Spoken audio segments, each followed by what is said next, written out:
Bom, então podemos começar. Então, queria dar bom dia ainda, né, para todas as pessoas, saudar essas pessoas presentes aqui, participantes desse evento tão querido, né, que já começa já desse tamanho, que é o Redemoinho de Saberes, Jornada de Pesquisa e Narração de Histórias, um evento interinstitucional que acontece de forma online, de forma gratuita, e que vem desde o dia 3 acolhendo artistas, estudantes, professores, pesquisadores, que agregam nos seus estudos e experiências as mais diversas dimensões vinculadas ao ato de narrar.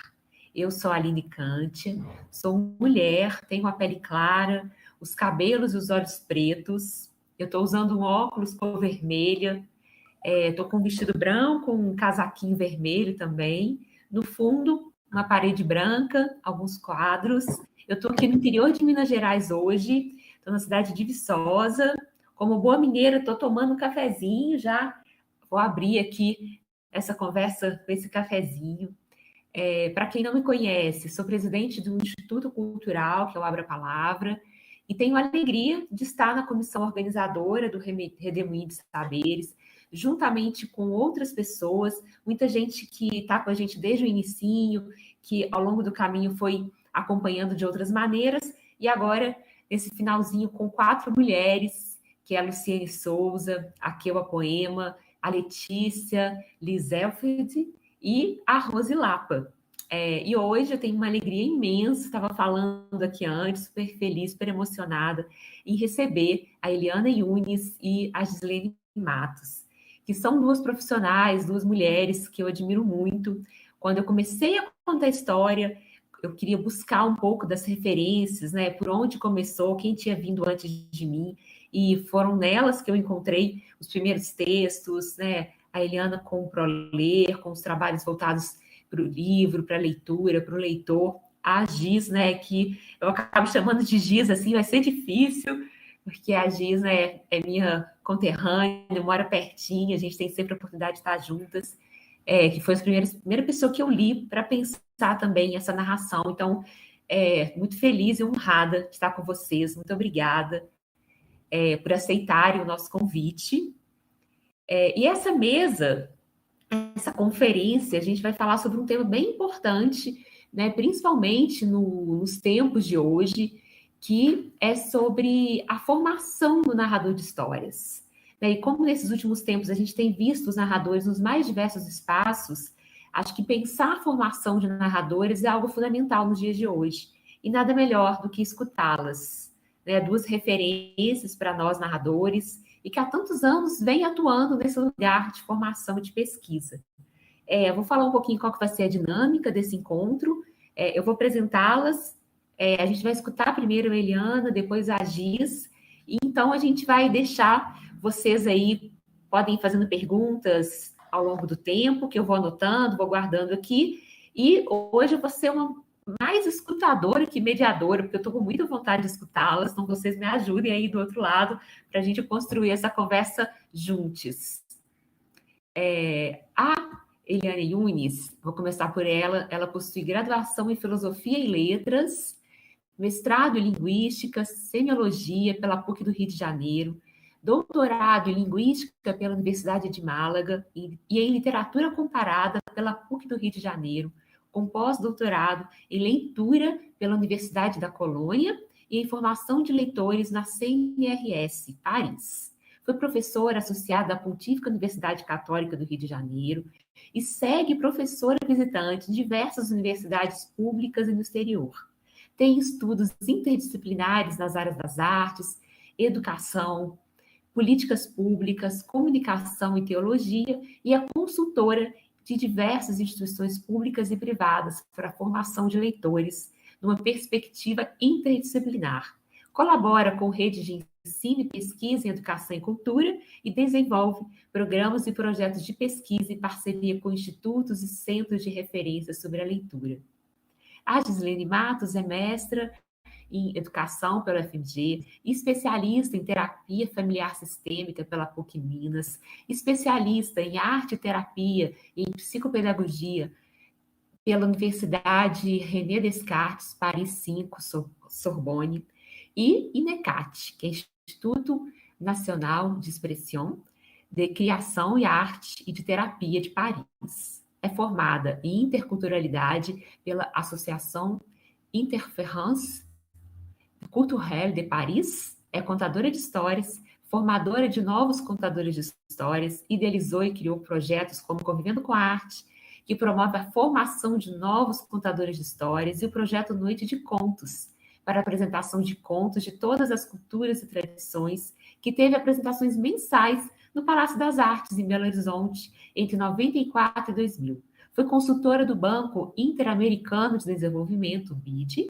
e Secretaria do Desenvolvimento Social do Paraná. Bom, gente, essas são essas duas mulheres que a gente vai escutar agora.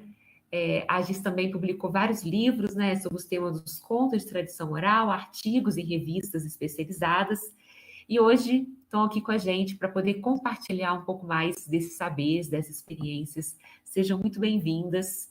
Vou abrir aqui a palavra e convidar a Eliana para começar essa prosa. Obrigada. Muito obrigada, Aline.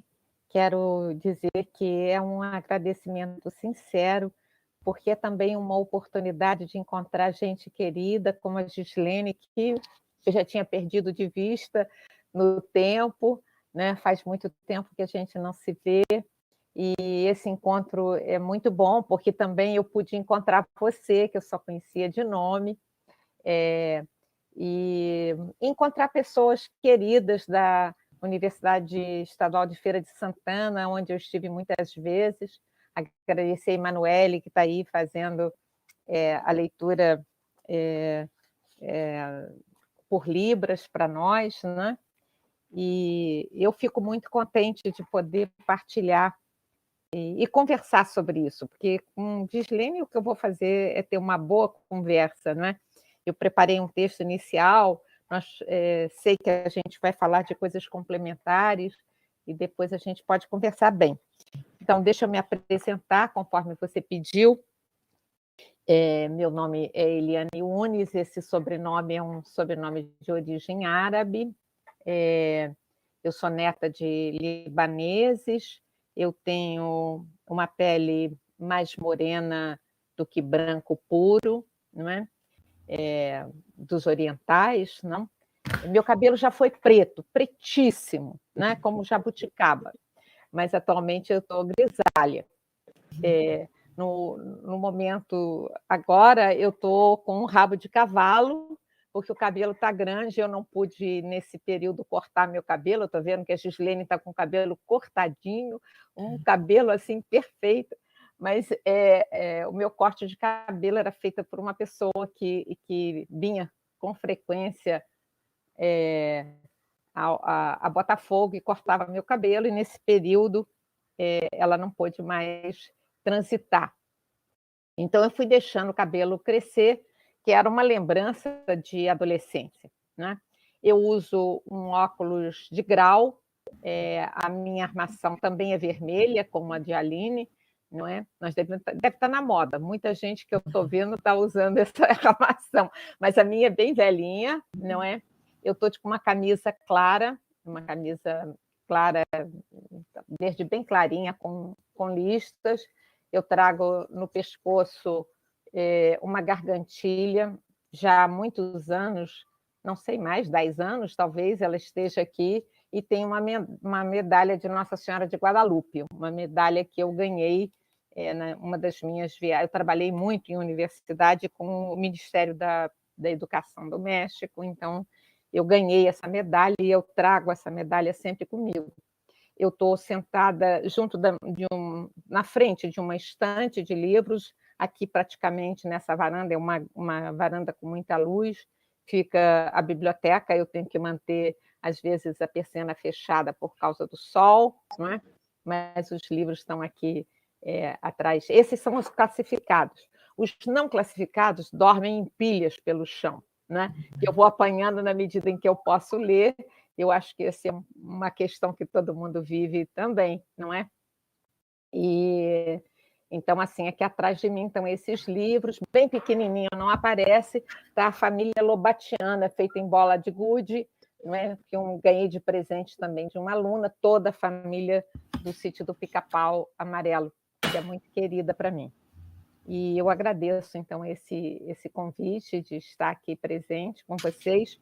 E vou fazer a leitura de um texto pequenininho, né, dentro da medida do tempo que nos pediram, nos cederam, para depois conversar sobre isso com vocês, com a Gislene, certamente. Né?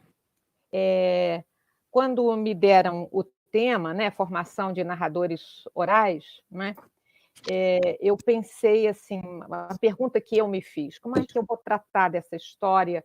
Como é que eu vou tratar disso nesse momento, agora? Né? Como eu vou tratar o tema da formação de narradores orais? Né? Então, eu fiz uma reflexão a partir de uma pergunta que eu me fiz. Né? A pergunta podia parecer mais retórica, mas ela, na verdade, é uma pergunta que tem uma dimensão histórica. Eu posso perguntar quando, como e por que nós começamos a contar histórias. Consideremos, para tocar o assunto desde seus primórdios, que a oralidade precede a escrita, ainda quando poderiam ser tomados como tal sinais associados à natureza para significar algo entre os homens intencionalmente.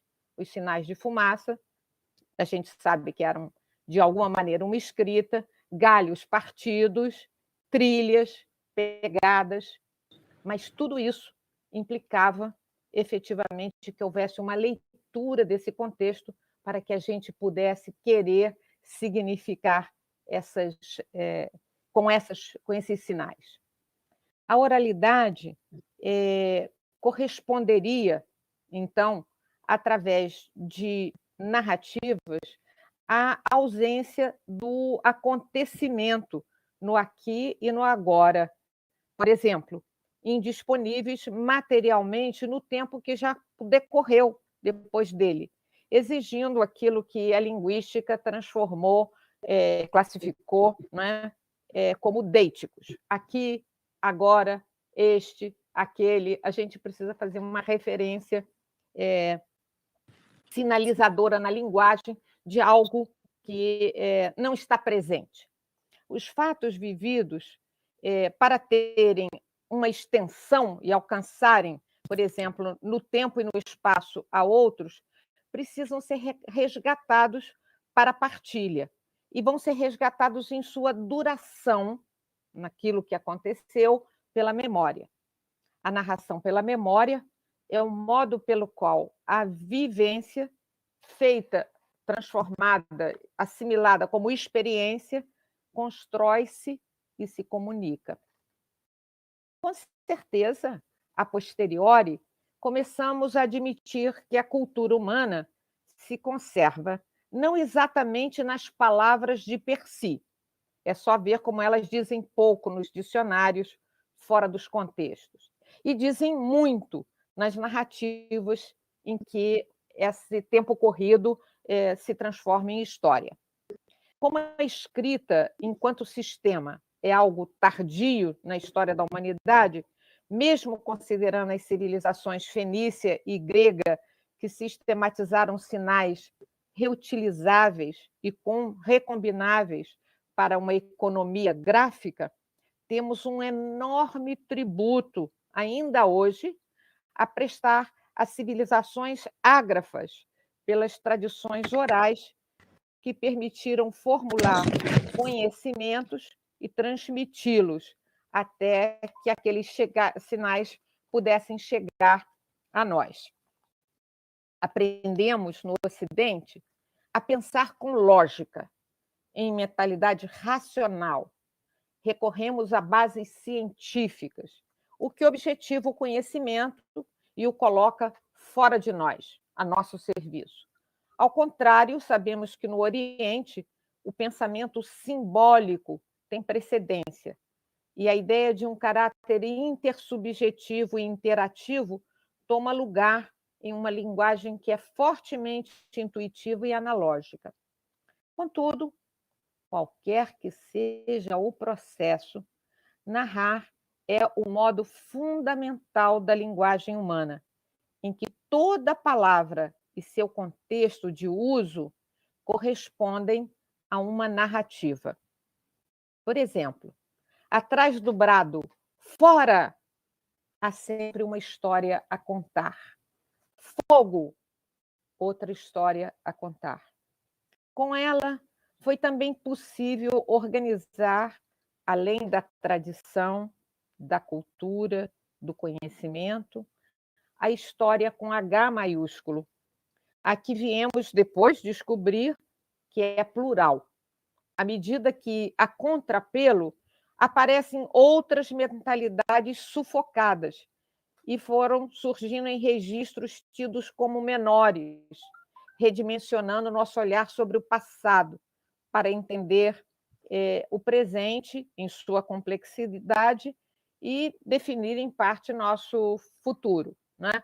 É o que a gente pode ver, por exemplo, no livro O Queijo e os Vermes, do Ginsburg. Tomemos hoje, por exemplo, a questão ambiental, que, de fato, fez do planeta a casa comum da humanidade. A crise, essa crise que nós estamos vivendo hoje, ela tem base numa narrativa antiga que apresenta o homem como senhor da natureza, convidado a domá-la e dela extrair tudo, não apenas a sobrevivência, como a queima de galhos nas fogueiras de rigoroso inverno, mas também para a ganância agroindustrial com extração de madeira e extermínio das florestas, que são nossos pulmões naturais. As narrativas se fazem segundo modos de pensar, e as narrativas formam mentalidades. Narrar é, pois, uma construção do mundo na linguagem, daquilo que nós experimentamos, que toca e atravessa nosso ser, e é expresso, agora carregando as marcas já de cada um de nós, alimentadas do vivido, do imaginado, do desejado, que vai se expondo e propondo, de modo ficcional, às vezes, e às vezes em uma espécie de hermenêutica pessoal, porque o que a gente está buscando é um sentido para as coisas, um sentido para a vida. Narrar, então, como escreveu Paul Ricoeur, que é um filósofo francês que trabalha com a teoria da interpretação, do conflito das interpretações, é, de alguma forma, também narrar-se. Em suas obras, desde uma muito importante para a teoria da literatura, que se chama Tempo e Narrativa, o filósofo francês trabalha a questão da identidade e põe em relevo a ficção como uma necessidade fundamental do sujeito, igual como Antônio Cândido expôs para nós, pois seu pensamento sobre si mesmo se organiza sobre si mesmo, né? A identidade de cada um se organiza como uma narrativa que bebe nas fontes daquilo que está a seu redor, no âmago da coletividade em que vive. Ninguém vive isolado, ninguém pensa sozinho, ninguém inventa o mundo sozinho. Tanto mais esse imaginário e esses signos se combinam, tanto maior será a sua potência de narrar-se e narrar. Por isso, Paul Ricoeur vai distinguir mesmidade, que é a repetição do eu mesmo, de ipsieidade. Então, ele vai falar de mesmidade e de ipsiedade. Na ipsiedade, o si mesmo não é uma figura estática, como na cédula de identidade, na qual a gente se vê sempre sem mudanças. Mas, ao contrário, a gente é refigurado numa dinâmica de transformações, de alterações, que, como leitor, também a gente acompanha na vida das personagens literárias, em contos, filmes, causos, histórias de vida tão ficcionais como as romanescas, autobiografias que releem o mundo para poder reescrever a verdadeira história do narrador. Assim, uma narração carrega não apenas algo alheio, mas, na voz que narra, conscientemente ou não, há uma eleição por repertórios selecionados e acervos da cultura, com os modos de vida que permitem ao sujeito reconhecer-se no outro, na alteridade daquele que o cerca, daqueles que o cercam. Assim, há uma fabulação do mundo e há uma fabulação de si mesmo, em que, de algum modo, lendo o livro, ou lendo o mundo, ou lendo o outro, o leitor se torna também o autor de um eu. E nisso se realiza e se qualifica a possibilidade de humanização que vivemos como um processo no tempo. Vamos sendo humanizados à medida que construímos a nossa própria história nesse contexto em que a gente está encontrando com o outro. Numa sociedade desigual e injusta como a brasileira, as formas mais populares de identidade narrativa, ele chama isso de identidade narrativa, são o limite, porque o modelo da repetição é aquele modelo em que a gente diz o mesmo, se achando sempre igual àquilo que já foi e serve ao que ele chama de mesmidade. Mesmidade. Elas são importantes, essas histórias, justo por aportarem os primeiros veios das histórias dos homens. Mas é preciso que elas nos catapultem a narrar uma experiência que inclua o si mesmo no narrado, que inclua a nossa reflexão e transformação, ainda que eu não esteja contando algo em primeira pessoa. Eis aí a importância crucial de narrar, segundo essa consciência de si e das escolhas que faz ao narrar para outros. A narração escrita ou oral traz o sujeito não apenas pela voz viva que partilha o texto para mim, mas pelos valores que a intersubjetividade que eu busquei carrega nas escolhas que eu faço para a comunicação. Isso não sou eu que estou dizendo. Isso nos diz Walter Benjamin, ao anotar uma sutil diversidade entre narrador e contador de histórias. O conto porque me contaram implica minha escolha pelo que eu quero contar. Os narradores orais, em todas as culturas, sustentaram as tradições que foram eleitas pela coletividade e, às vezes, polemizadas em uma dissidência, como a gente pode ver, por exemplo, na narrativa dramática de Antígona, de Sófocles. Para um exemplo político, que a maioria das pessoas conhece, essa briga de Antígona por enterrar seu irmão, né? Diante de um tio que quer seguir as normas, as leis do mesmo. Não é? Ou, na tradição brasileira, a gente pode ler isso na Gota d'Água, uma tragédia afetiva, a brasileira, de Chico Buarque e Paulo Pontes, não é? Em que a mulher abandonada mata os filhos em vingança, eu posso dizer assim, é uma das leituras possíveis, a traição do marido que vai se casar com a filha de um poderoso, não é?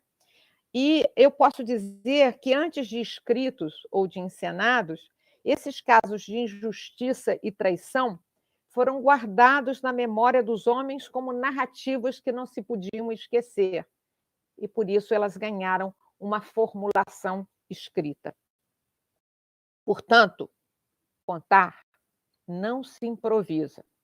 A narração oral leva a assinatura de quem assistiu o vivido ou coletou o discurso, como a assinatura do contador, porque esse contador pesquisa, prepara, elege e partilha o que selecionou com quem quer ouvi-lo ou a quem quer ele contar. Benjamin destaca o grande gosto pelo vis-à-vis que têm os ouvintes, convidados eles mesmos a imaginar daquilo que ouvem a parte que lhes toca, em que eles se reconhecem. Essas histórias não são como as dos romances, que não entregam um saber a desdobrar, mas entregam a angústia do eu subjetivamente, exposto numa experiência em geral inacabada. Nos contos, diz Walter Benjamin, a experiência vem de longe no tempo, ele fala dos sedentários camponeses, e de longe no espaço, vindas com os viajantes que se movem entre estranhos. A narração oral sempre coleta em campo alheio, ao menos as expressões narrativas e socioculturais das quais o contador se torna porta-voz, por decisão própria. E nesse bojo há muito de política da palavra, política do discurso. Não estou me referindo, evidentemente, ao sentido partidário medíocre que a gente tem hoje, mas a noção de política que aparece em Aristóteles. Uma boa razão tem-se, portanto, para que o contador de histórias se saiba pertencente a uma linhagem de comprometidos com o tempo, com saberes e posturas, e que nada é inocente em seu repertório. Claro que depois do alfabeto, depois de Gutenberg, depois da editoração, ampliaram-se os acervos e as fontes narrativas, o que poderia complicar a vida de quem conta sem ter vivido, seja ele como um camponês que aparece, por exemplo, no Urupês de Lobato, ou um viajante que aparece na Volta ao Mundo em 80 Dias, do Júlio Verne. No entanto, na literatura da modernidade, os contos trouxeram de um modo próprio a resistência de seus fins aos textos predominantes, como o texto da informação, o texto da notícia, que avassala tudo. E o contador criou um novo canal. A narração oral passou a incluir as vozes narrativas de obras autorais, ampliando a difusão do literário e a circulação de narradores contemporâneos. Seguramente, são tributários de seminários e congressos como esses que a gente está, nesse momento, partilhando, em que se pensa e se exercita a contação de histórias. São tributários do seu sucesso autores como Marina Colasanti, Adélia Prado e até mesmo Carlos Drummond de Andrade, com seus contos. Suas narrativas eruditas, digamos assim, entraram para a lista das mais compartilhadas. E aqui temos outro dado na formação do narrador oral na atualidade. Além de apresentarem ao ouvinte autores e textos que circulam no universo também da tradição escrita, mas com pouca interação diante de nossos programas educacionais muito fracos, eles oferecem e habituam a audiência à estrutura da língua escrita, ensejando uma intimidade e um uso que, de outra forma, tardaria muito a vir. Com isso, se confirma uma outra dimensão daquilo que Paul Ricoeur formulou. Na sua visão, na visão dele, a ipsiedade ela se nutre da alteridade, porque a nossa mudança se faz exatamente nesse contato contínuo com o outro. E, dessa maneira, ela devolve à sociedade uma perspectiva ética, pela qual não apenas cada pessoa, mas o grupo social se altera na troca de experiências que acontecem entre o texto e uma audiência. Assim como o antigo narrador, sentado em seu tapete mágico, entre aspas, transportava os ouvintes a outros mundos e a outras possibilidades, afetando a comunidade em seu conjunto, hoje, nos espaços diversos de pé, os atuais contadores e seus novos repertórios comunicam ao grupo reunido uma nova linguagem e novos horizontes que a voz materializa no imaginário, no sonho de muitos. E oferecem aos temores de Ítalo Calvino, quando discorre sobre a visibilidade nas propostas para o novo milênio, o próximo milênio, eles oferecem uma espécie de antídoto, já que o escritor ítalo-cubano teme pelo futuro da imaginação criadora, frente à força da mídia carregada com imagens prontas para consumir. Ele se pergunta: ainda somos capazes de imaginar alguma coisa de moto próprio? O narrador oral está comprometido com isso. A formação do contador de histórias tem um pé na herança do vivido que me contaram, na medida em que a experiência própria, que tinha uma lição de vida a ser transmitida, acabou encurtada em seu alcance. O outro pé está na leitura literária, que certamente abre véus sobre o autorreconhecimento. Também era uma expressão do Paul Ricoeur. Enquanto abre janelas à interpretação do mundo, dando a este a contribuição original do si mesmo, dá ao mundo uma contribuição daquilo que ele percebe do mundo, daquilo que ele entende como mundo. Tratar disso agora demanda a compreensão de um papel que os antepassados consideravam um papel natural frente às novas gerações e que, para nós, a contação, além de entretenimento, além de uma produção cultural de atividade profissional, é ampliado em sua função cultural para reagir ao empobrecimento da experiência e ao empobrecimento da linguagem. Para isso, como disse Antônio Machado, caminante não há caminho sino estelas em la mar. Caminhante não tem caminho, tem pegadas no mar. Obrigada.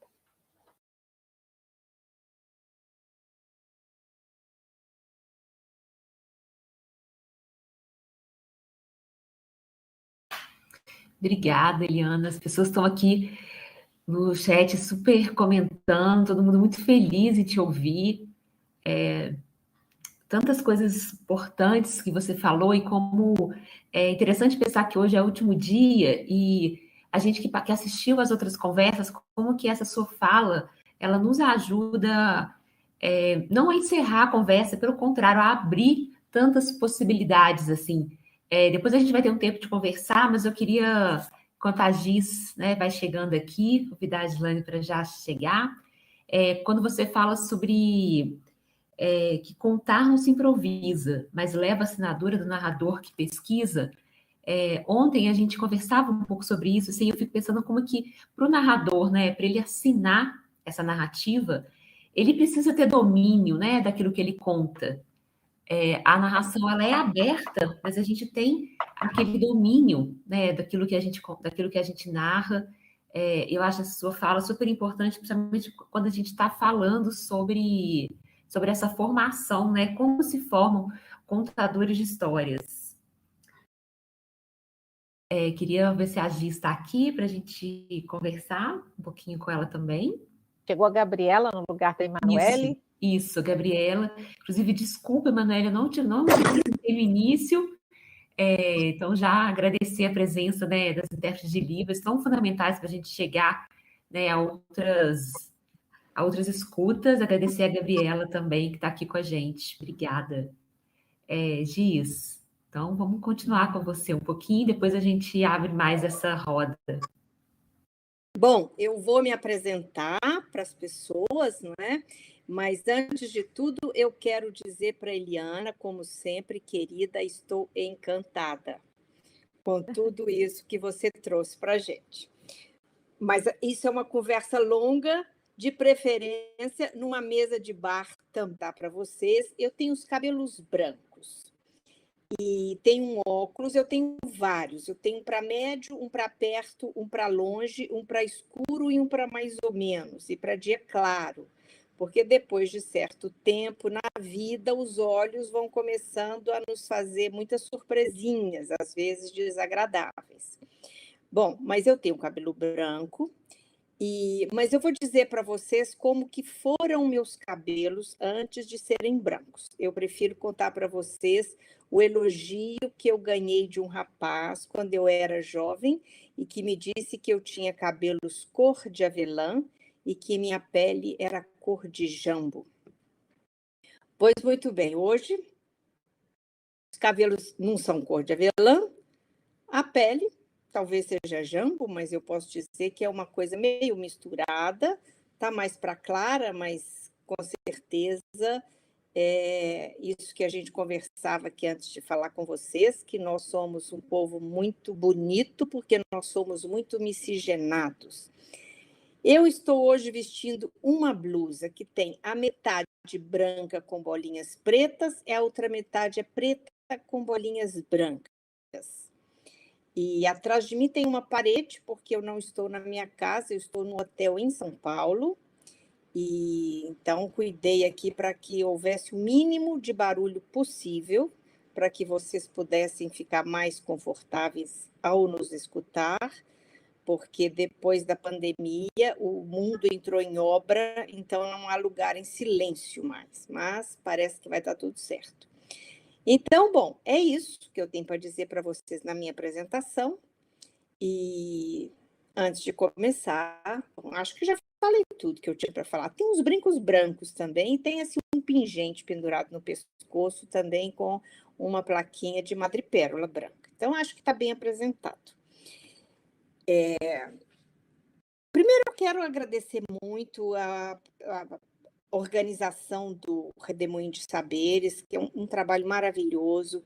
Que coisa mais reconfortante ver esse movimento da pesquisa de contos, desse movimento de tantos contadores e tantas coisas novas chegando, tantas pesquisas novas chegando.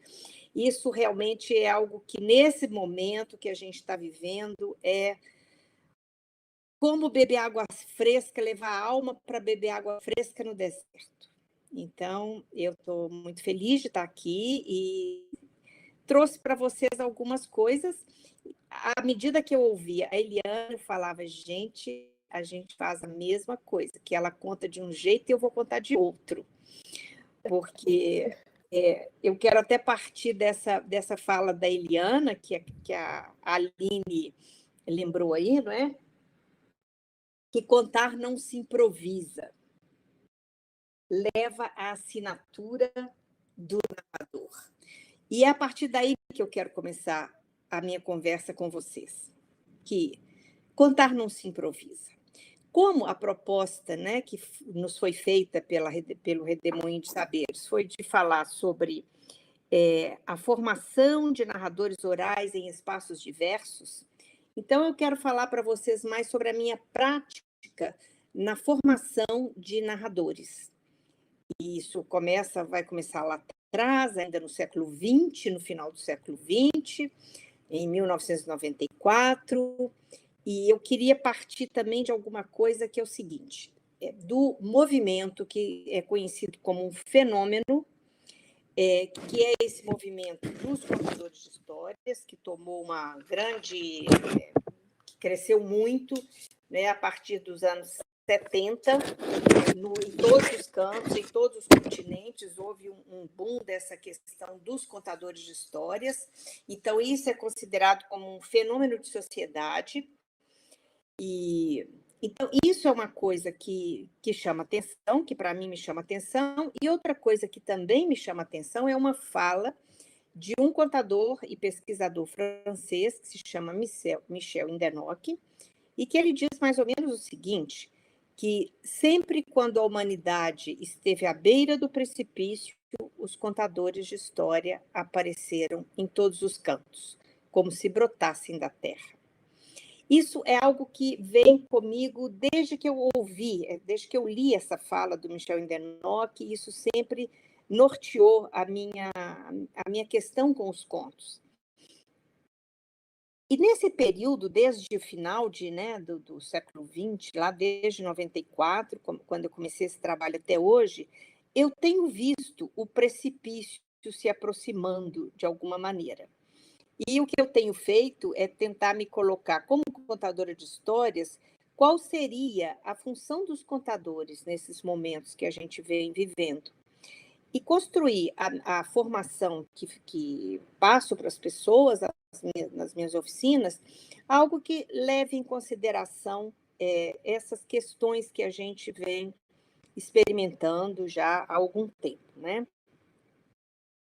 Então, a primeira coisa que eu coloco como um ponto importante nas minhas oficinas é que o contador parta de si mesmo e a história parta primeiro da experiência dele. E que experiência seria essa? A primeira experiência que eu quero trazer trazer à baila para que ele pense sobre isso nas oficinas é que ele busque na sua memória, na memória de infância, os momentos em que ele esteve numa roda de conversa. Eu quero partir da escuta. E por que da escuta? Porque é pela escuta que a gente, pelo sentido da audição, é que se constrói a aldeia. Então, é o sentido da audição, isso tem tudo a ver com o que a Eliane falava sobre a questão da oralidade. Eu quero trazer essa pessoa que está buscando essa formação em contação de histórias a esse contato com ela enquanto ouvinte, ela enquanto quem escuta. E por que na infância? Porque, na realidade, na infância começa o nosso mundo pessoal. E o começo dos mundos, como assim, também como nos mitos da criação, o começo do mundo é o momento onde toda a energia está disponível para que as coisas aconteçam. É o momento que a gente está aprendendo, a gente está vendo e conhecendo aquilo que vai nos chegando, e isso é muito importante. Então, levar essas pessoas, esses participantes das oficinas, a reconectar com essa memória antiga, ainda da infância, onde eles escutam, e às vezes é uma coisa interessante que quando eu faço essa primeira pergunta para os participantes, como era a sua experiência de escutar na infância, algumas pessoas falam assim, nunca escutei histórias, nunca me contaram histórias. Então eu digo, não é problema se você não ouviu histórias, mas em que situações havia encontros ou na família, ou na vizinhança, ou entre amigos e colegas, onde se contava coisas. Que fossem as histórias da família, que podia ser a história daquela tia que ficou doida porque não casou, porque o rapaz passava debaixo da janela e ela nunca pôde se casar com o rapaz, e todo mundo conta eternamente essa história da tia louca, ou então a história do tio que foi para longe, que depois voltou contando coisas de um lugar distante. Não importa que história se contava, mas o que acontecia nesse ambiente, nessa ambiência onde a oralidade acontecia, onde as pessoas estavam unidas pelo sentido da audição, onde eu costumo dizer para os alunos das minhas oficinas, onde oferecia-se o mesmo pão, mas cada um comia o seu próprio pedaço. Cada um escutava do seu lugar de escuta. O que isso produzia? Então, quando eles começam a trazer essas memórias, eu tinha um tio que contava, mas eu tinha uma professora que contava em sala de aula, minha avó contava muito. Lá na igreja, o padre costumava ler umas parábolas e contava.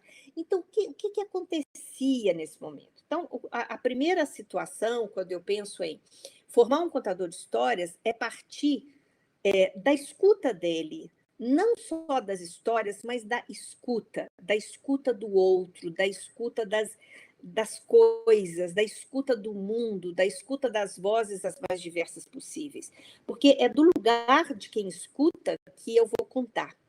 E por que é importante isso? Porque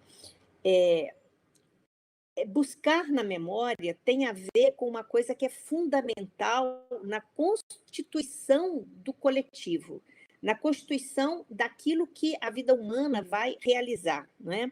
A vida humana em sociedade, em grande parte, ela é possível pela nossa capacidade de trazer da memória experiências passadas, as nossas e as de outros, porque também não só as nossas, mas as de outros que nós ouvimos, isso é que vai constituir essa possibilidade de a gente continuar indo.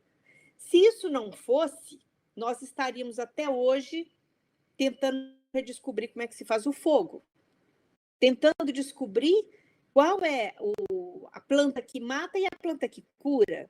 É porque isso nos foi contado, é porque a memória guardou experiências e que essas experiências são compartilhadas, e é possível que a humanidade continue sempre se desenvolvendo. Tem momentos que parece que o negócio andou para trás, mas mesmo nos momentos que parece que andou para trás, a gente precisa de buscar na memória os momentos em que não estava tão atrás e que depois pode voltar a caminhar para frente. Enfim, isso é a memória.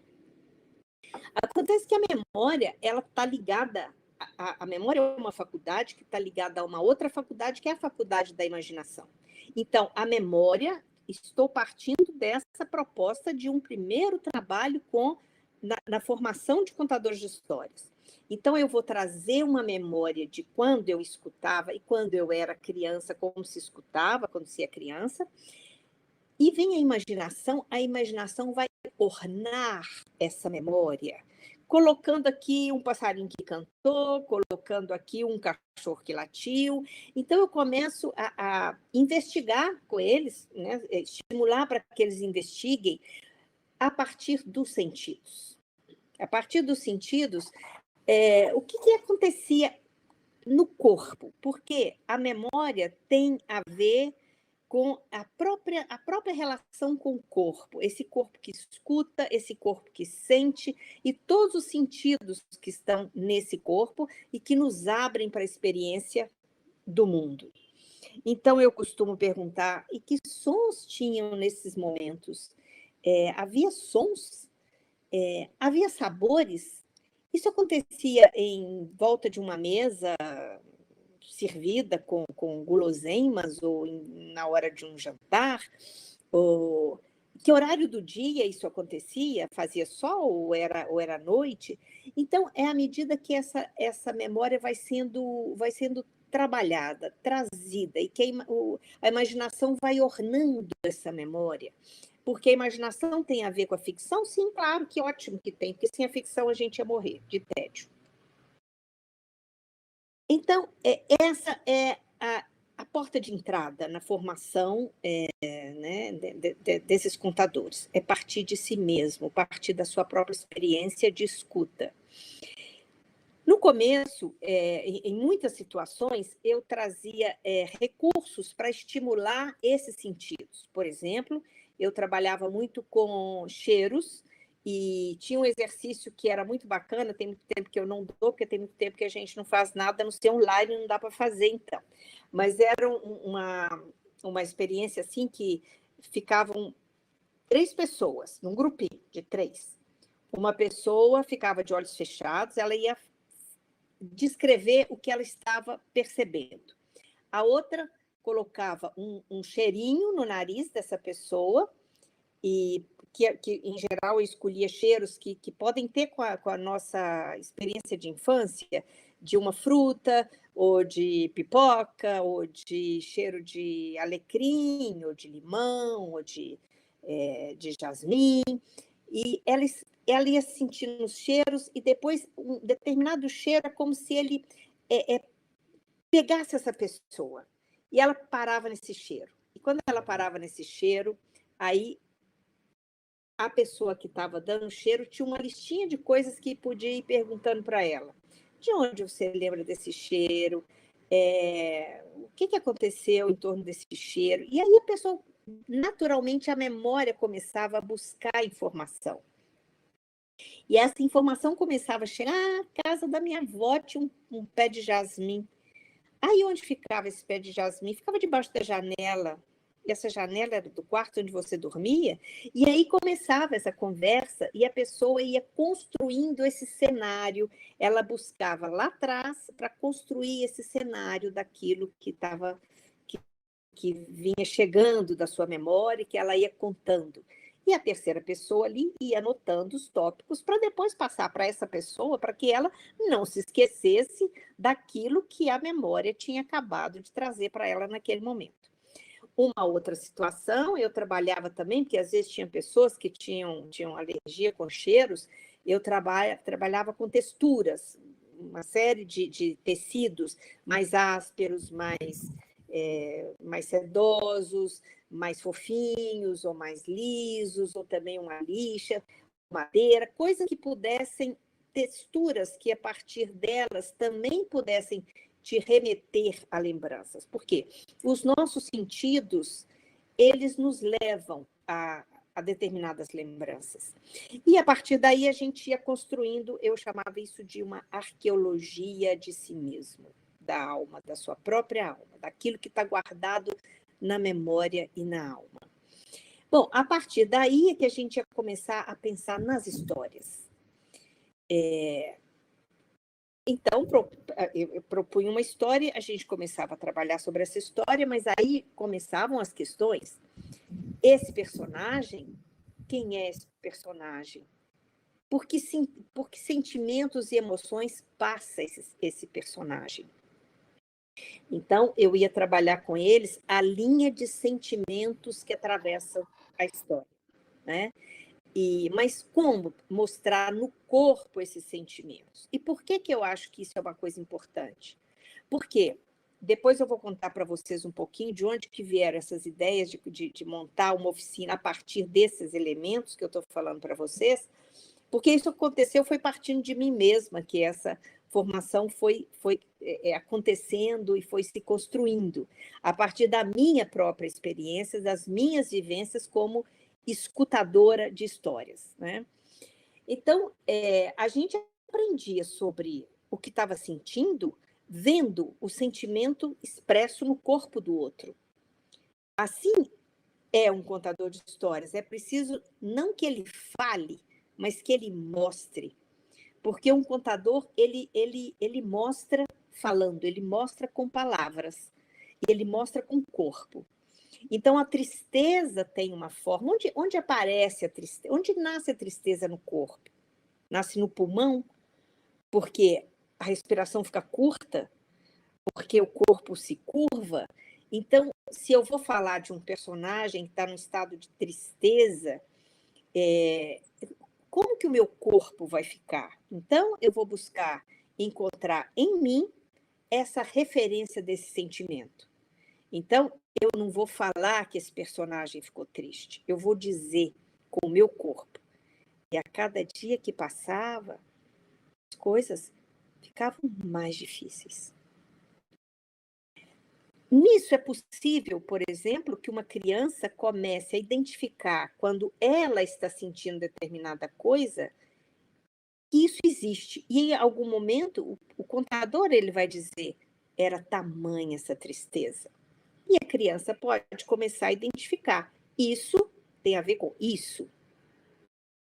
E assim, bom, nós trabalhávamos uma coisa que eu chamava de laboratório de sentimentos e emoções, onde a gente trabalhava com vários sentimentos que estariam ali na linha dos sentimentos dos personagens, e a gente reproduzia, buscava se lembrar disso na gente mesmo, buscar na nossa memória afetiva onde esses sentimentos tinham ficado guardados, que a gente tinha no corpo essa referência, não é?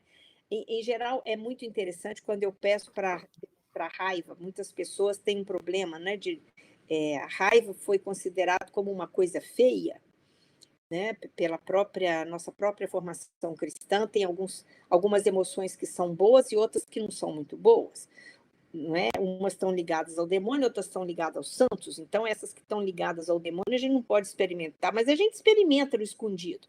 Então, eu sugeri assim, Lembra de uma situação que você foi na fila do banco e quando já estava quase na hora, você já estava no banco há 2 horas, quando você ia ser atendida, a pessoa do caixa saiu para o lanche. O que aconteceu? Então, busque situações onde você ficou irado, onde alguma coisa aconteceu que mobilizou determinada emoção em você. Uma coisa que mobilizou o medo. Enfim, isso para quê? Para que nessa formação, o contador, ele parta dele mesmo. Ele vai trabalhar as emoções que estão na história que ele está contando, mas ele vai trabalhar essas emoções a partir da experiência dele com essas emoções. Isso é o que vai dar a credibilidade no contador quando ele está descrevendo uma cena, uma situação, seja lá o que for. Muito bem, então, tanto na memória, tanto a memória quanto a imaginação, hoje elas correm o risco, um grande risco. Por que elas correm um grande risco? Porque na medida em que a gente não anda usando suficientemente nem a memória, nem a imaginação, e por que não? Porque a gente vive num mundo que nos chama cada vez mais para redes sociais, para telas, para coisas que estão fora de nós. Então, imaginem vocês, antigamente você ia para o dentista, por exemplo, você está na sala de espera, você não tinha ali um celular com um monte de coisa para você. Estou falando de um tempo que muitos de vocês não conheceram. Tudo bem, eu estou contando que isso aconteceu um dia. Tem a ver com memória. Isso existiu, podem ter certeza. A gente não tinha telefone celular, não existia telefone celular. Então, você ia para a sala de espera do dentista, você começava a imaginar coisas, você lembrava de coisas. E quando você ia lembrando, a imaginação ia trazendo o ornamento para a sua memória. E aquilo ali ia passando o tempo e você estava estimulando a sua memória. O que acontece? Se você não tem mais tempo vazio para que você preencha com as suas próprias memórias, uma hora o seu corpo vai dizer, bom, não precisa disso aqui não. Isso para de existir. Se você não usa a memória, a imaginação também não é necessária. Então, nós vamos viver o quê? Nabos? Rabanetes? O que vai ser de nós se nós não voltarmos a estimular a nossa memória, a nossa imaginação? Então, vou voltar agora a essa questão que eu disse para vocês no começo, 2 coisas que sempre me chamaram a atenção. Essa situação do fenômeno de sociedade que foi o retorno dos contadores de histórias. Isso aconteceu simultaneamente em todos os cantos do planeta. Isso, para mim, é um sinal muito interessante de que, por alguma razão, o mundo ia precisar da volta dos contadores de histórias. E outra coisa é isso, né, de que eu vejo hoje acontecendo primeiro, a gente entrando no tempo que não é o tempo do humano, é o tempo da máquina. O tempo da máquina é o tempo que exclui a contemplação. O que é fundamental para o contador de histórias? É que ele contemple. Porque é nessa contemplação da natureza, dos ciclos da natureza, dos animais, de como as coisas amadurecem, é que ele pode amadurecer nele mesmo a palavra dos contos.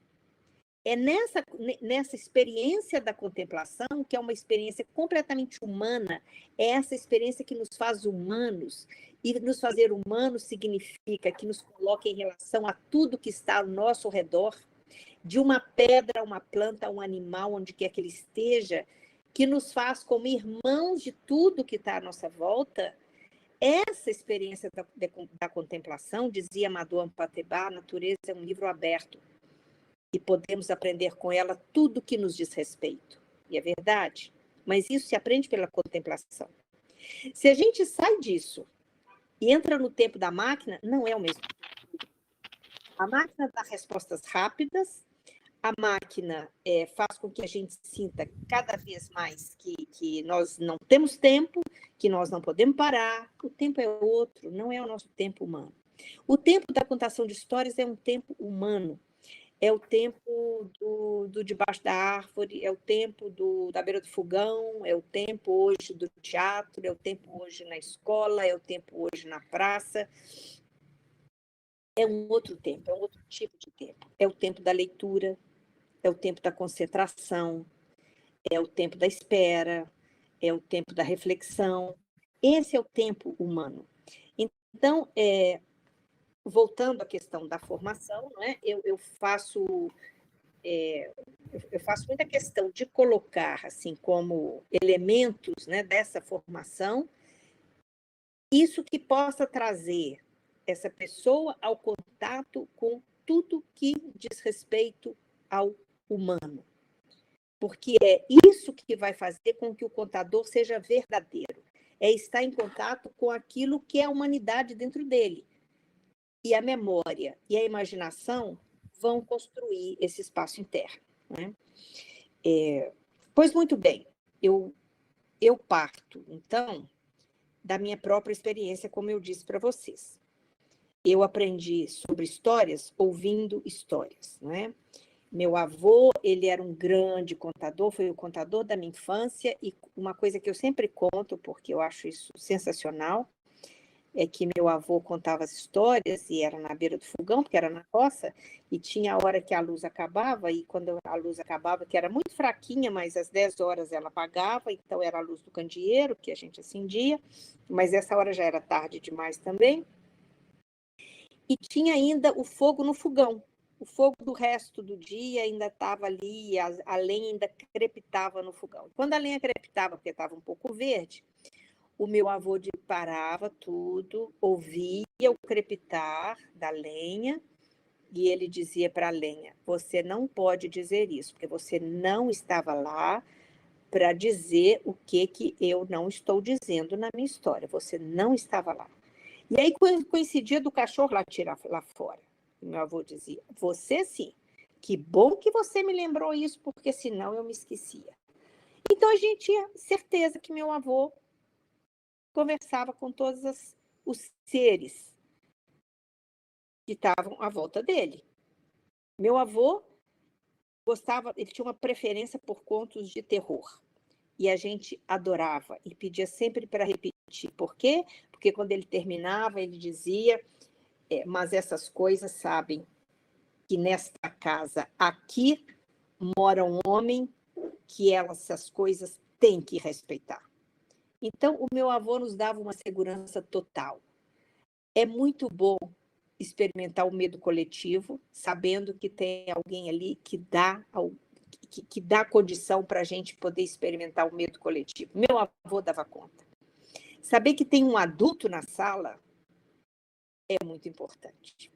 Então, quando eu penso em contar histórias, eu penso numa coisa que tem a ver com um processo de educação, com um processo de preparação para a vida que virá, para o que tem a vir pela frente, para o saber estar no mundo hoje, por ter essa noção de que as coisas, que o fruto amadurece na hora que ele tem que amadurecer, que não adianta apressar o amadurecimento de um fruto, e que os contos, eles nos ensinam sobre isso, é sobre como viver, é sobre como lidar com situações complicadas, com situações boas, com situações tristes, com situações, enfim.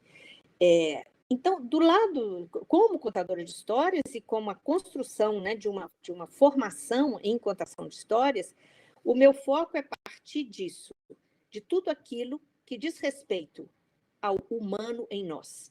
Desde as minhas próprias experiências de escuta na infância e tudo que deu daí, até como que os meus sentidos trabalham com a minha imaginação para construir os cenários daquilo. E quando eu vou contar uma história, não interessa de que personagem eu estou contando uma história. Eu estou junto com ele, porque eu estou acompanhando junto com ele a história dele.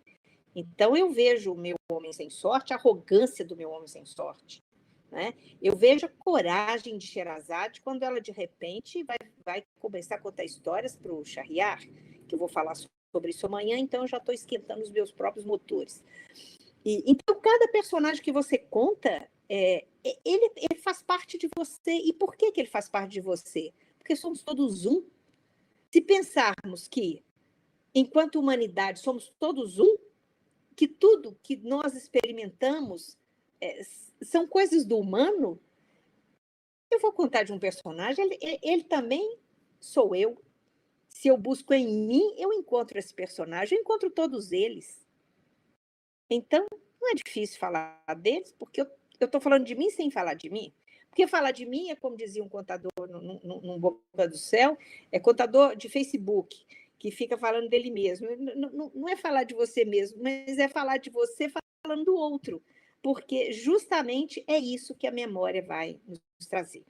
Então, como o nosso tema era esse, né, de falar, até tem que ler aqui o nome do tema, porque eu esqueço o nome do tema, mas é a formação de narradores orais em espaços diversos.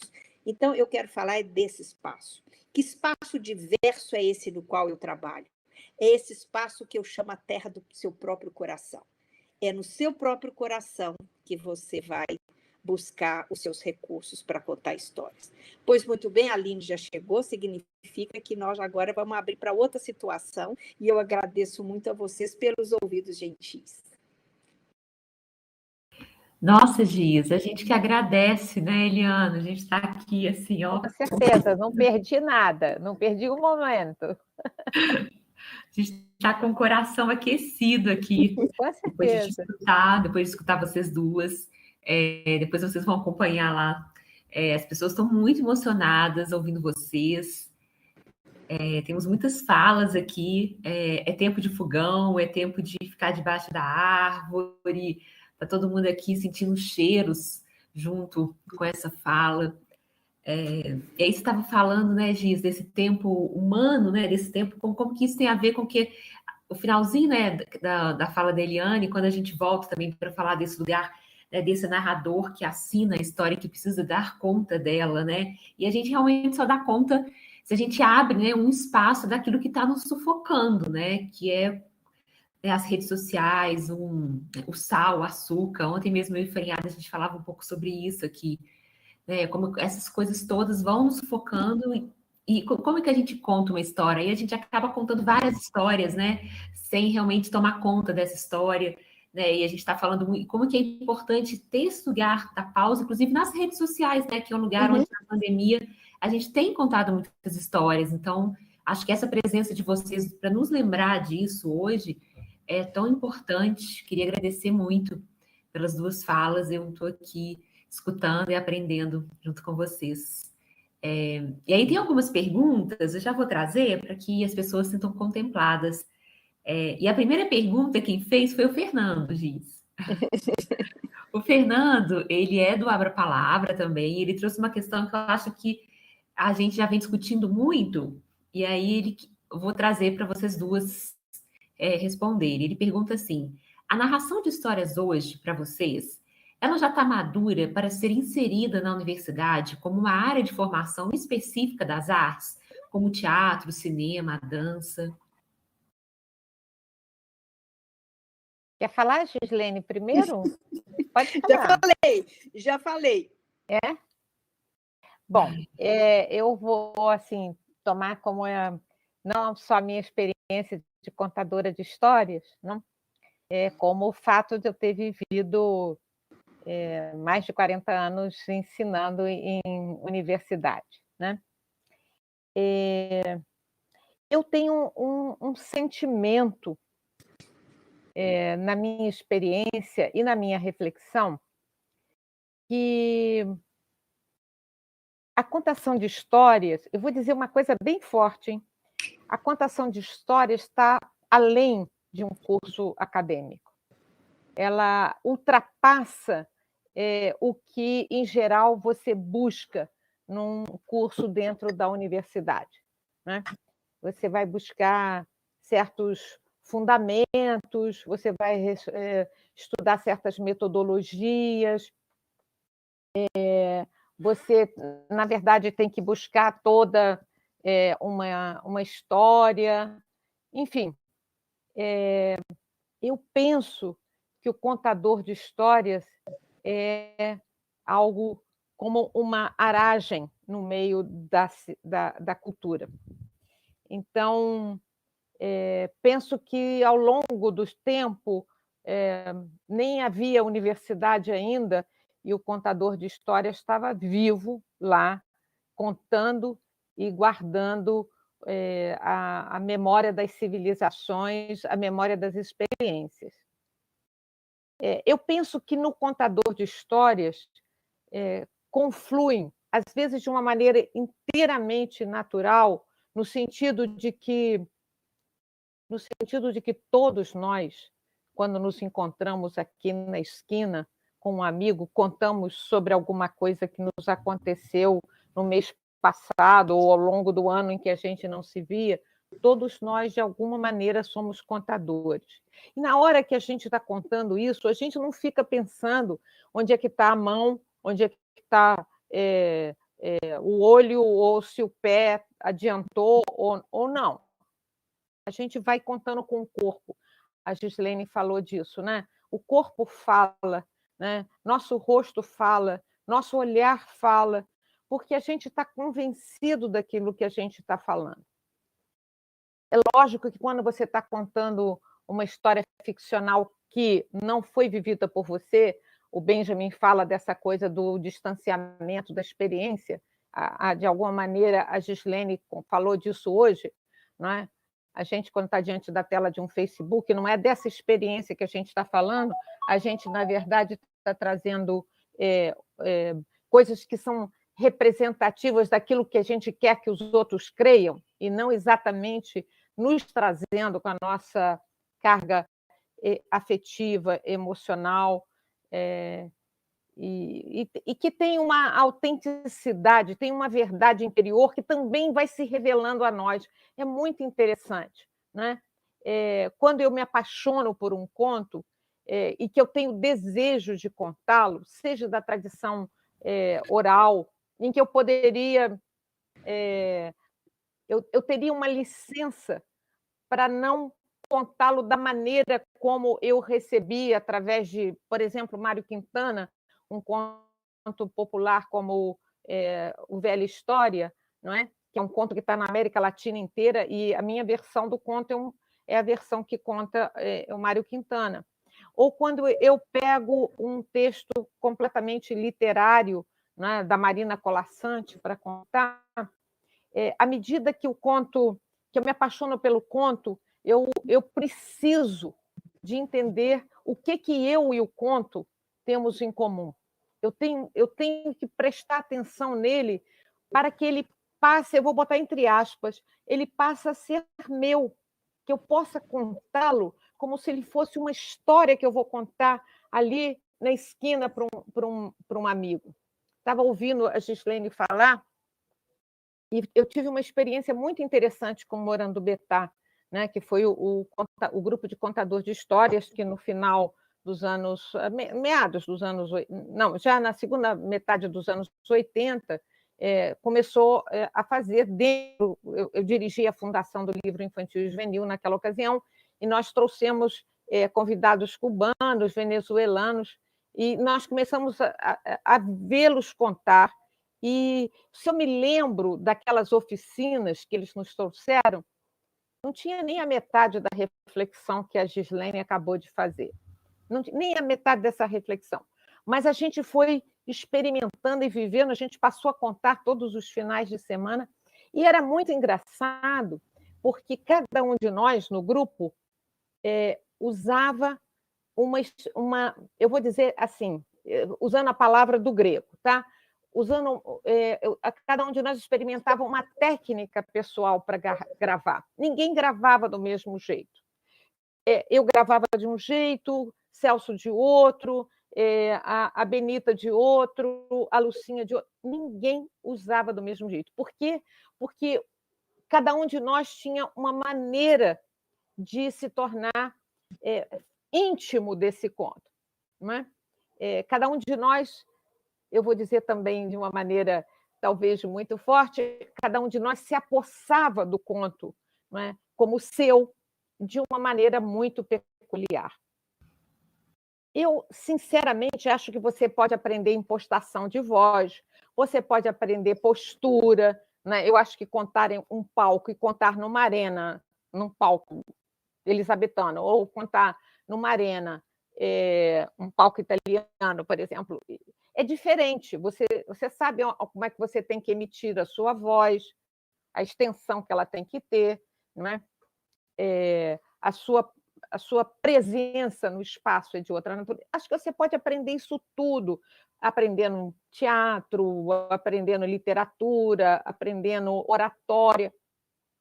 Mas o contador de histórias, eu tenho um sentimento de que ele perderia muito se ele enveredasse agora para um curso acadêmico universitário de formação de contadores.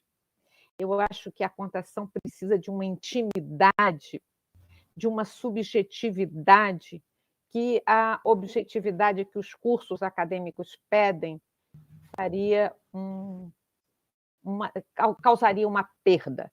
Então, na minha visão, eu diria para você, eu não levaria para dentro da universidade com uma formação estrita, né? Que é isso mesmo, o estrito senso que a gente busca. Eu concordo com você totalmente. Eu concordo com você em relação à formação do contador, né? A formação do contador, embora eu pense que a universidade ela pode ter também um espaço de trabalhar essas coisas, né? Numa formação que vai levar isso aí. Mas eu acho que o conto e todo esse movimento e tudo que ele está representando hoje é algo que vale muito a pena ser estudado hoje, já com a luz de outras pesquisas que têm sido feitas em relação na neurociência, o que acontece com o conto, na questão da imaginação, da memória. Hoje, por exemplo, tem uma pesquisa de que pessoas que ficam muito tempo ligadas em redes sociais, essa pesquisa foi feita, me parece que na Universidade Johns Hopkins, dependendo do tempo de tela e tudo mais, essa área do cérebro, onde está a memória e a imaginação, ela começa a diminuir. Mas eu acho que essas questões, Gislene, são questões da neurociência, são questões das letras, da literatura, que são convergentes. É uma questão... Aí eu estou falando de duas coisas. Uma coisa é a formação do contador de histórias, que é disso que eu estava falando. É oficina, é prática e tal, mas o conto em si e essas outras coisas, vale a pena que ele seja, sim, acredito, estudado, né, no nível da neurociência, da linguística, da semiótica. Mas a ciência já trata, né? A academia já trata isso. Mas eu acho que a academia trata isso. Quando a gente estuda teoria da literatura, eu trabalhei o tempo todo com isso.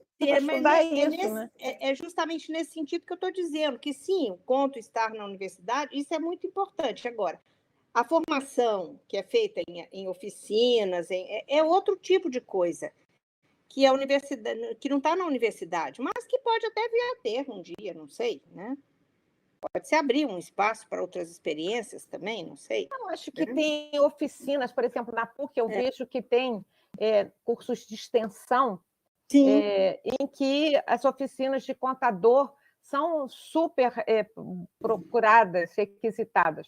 Mas quando eu penso num curso de 4 anos de formação de contador de histórias, uma graduação, porque ele cita aí o teatro, o cinema, a dança, eu acho que a gente está numa outra esfera, num outro território, e que tanto o rapaz, por exemplo, eu fico pensando, né, a formação do Celso e da Benita era de teatro, não é? Cantavam bastante diferente da Lucinha e de mim, né? Lucinha fez biblioteconomia, eu fiz filosofia e letras, e outras pessoas, eu acho que foram trazendo para...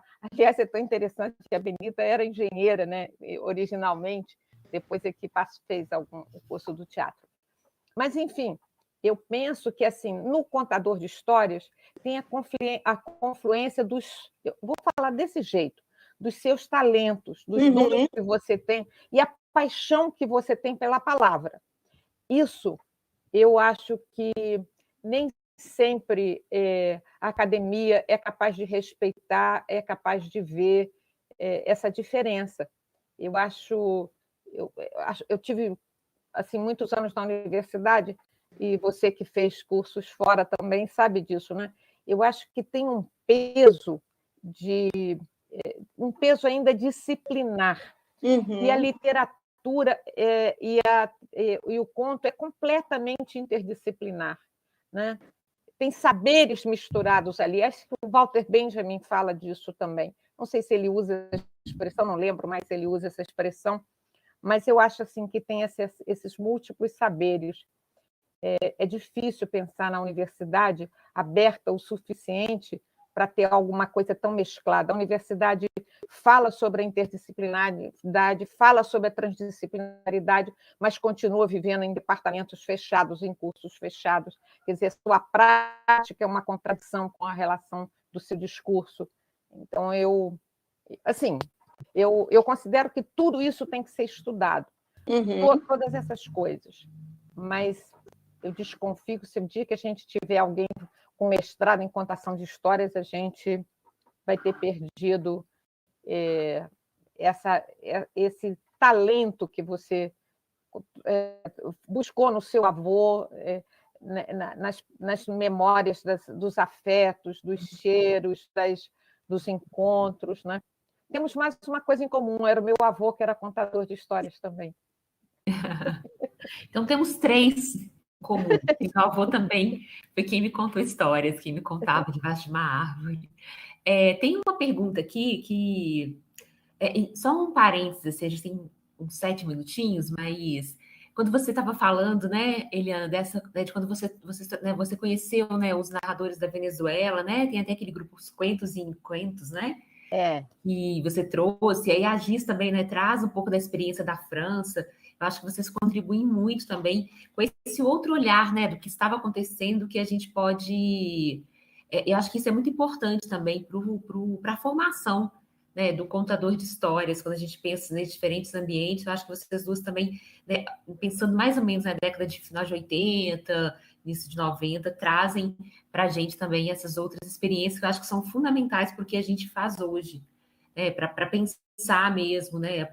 Acho que isso é super importante. E aí, complementando um pouco, acho que tem uma outra pergunta aqui que ajuda nesse debate que a gente está tendo agora, que é uma pergunta sobre qual que é a opinião de vocês sobre a presença da narração de histórias como conteúdo programático, como currículo na formação dos docentes, esse debate maior da narração de histórias para a docência.